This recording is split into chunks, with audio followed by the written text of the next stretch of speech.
எவ்வளோ எக்ஸ்ப்ளைன் பண்ணாலுமே வந்து கஸ்டமர்ஸ் வந்து புரிஞ்சுக்கவே மாட்டேங்கிறாங்க. ரெட் வெல்வெட் கேக் தான் வேணும் அப்படின்னு சொல்லிட்டு அடம் பிடிக்கிறாங்க. இதில நாங்க என்னங்க எக்ஸ்ட்ரா ஆட் பண்ண போறோம்? ஜஸ்ட் கலர் மட்டும் தாங்க ஆட் பண்ணுவோம். என்னைய பொறுத்தவரைக்கும் நான் அததான் சொல்லுவேன். கொஞ்சம் பால் எக்ஸ்ட்ரா ஊத்துவோம். அதில கலர் ஆட் பண்ணுவோம். அவ்வளோதானங்க ஆட் பண்ண போறோம்.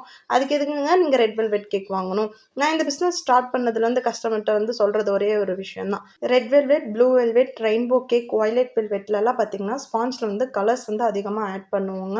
ஏன்னா 1 ட்ராப் 2 ட்ராப் இருந்தாலும் கலர் தாங்க. ஸோ ஆட் பண்ணி தான் ஆகணும். இல்லைங்க நான் என்னைக்காச்சும் ஒரு நாள் தாங்க நான் சாப்பிட்டே தான் தீருவேன். உங்கள்ட்ட இல்லன்னா நான் வெளிய தான் வாங்குவேன் அப்படின்னு சொல்றவங்கள்ட்ட நம்மளால எதுவும் பண்ண முடியாதுங்க. முடிஞ்ச அளவுக்கு எக்ஸ்ப்ளைன் நான் பண்ணிருவேன். அதுக்கப்புறம் தான் வந்து நியூஸ்லலாம் வர ஆரம்பிச்சது. ரெட் வெல்வெட் இந்த மாரி கலர்ஸ் கேக்கெல்லாம் வந்து அதிகமா எடுத்துக்கக்கூடாது அப்படின்னு சொல்லிட்டு நியூஸ்லலாம் வர ஆரம்பிச்சது. ஸோ ஹெல்த் மேல எப்பயுமே வந்து கொஞ்சமாச்சும் கவனமா இருங்க. ரொம்ப அதிகமா கலர் இருக்க கேக்ஸ் எல்லாம் வந்து நீங்க எடுத்துக்க வேண்டாம்னு என்னோட ஒரு அட்வைஸு. நீங்களும் ஆர்டர் பிளேஸ் பண்ணா மேல தெரிய வாட்ஸ்அப் நம்பர் கான்டாக்ட் பண்ணி டீட்டெயில்ஸ் கேட்டுக்கோங்க. பாய்.